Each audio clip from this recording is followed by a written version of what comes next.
Les plateformes d'accompagnement et de répit des aidants sont des dispositifs de l'Agence régionale de santé sectorisée.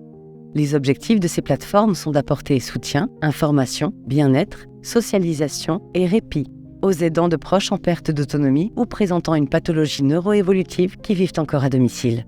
Certaines plateformes accompagnent également les aidants de proches atteints d'une maladie chronique ou porteurs de handicap. Mais concrètement, une plateforme d'accompagnement et de répit, c'est quoi ?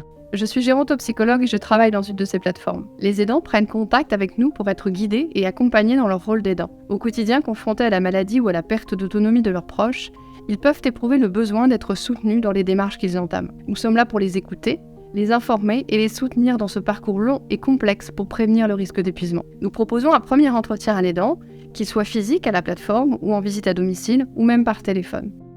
Ce premier échange aura pour but de faire un point sur la situation et de faire des recommandations d'accompagnement. En fonction des besoins qui émergent durant cet échange, nous pourrons orienter les aidants et leurs proches malades vers nos autres actions ou partenaires du territoire. Par exemple, ici nous proposons un café des aidants. C'est un moment de rencontre, de convivialité ou d'échange pour les aidants et leurs proches malades dans un lieu chaleureux. Des formations sur la maladie et son accompagnement qui permettent de développer leurs connaissances pour améliorer l'accompagnement de leurs proches. Des groupes de parole animés par différents psychologues.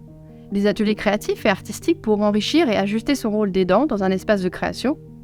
Des activités de bien-être qui peuvent être soit pour l'aidant seul ou qu'il va pouvoir partager avec son proche, comme des séances de réflexologie ou de sophrologie. Des activités sportives comme la danse, le tai chi ou le qigong. Toutes ces actions auront pour but de rompre l'isolement de l'aidant, de prévenir son épuisement et de trouver du soutien entre pairs pour alléger le fardeau que représente l'accompagnement à domicile d'un proche en perte d'autonomie.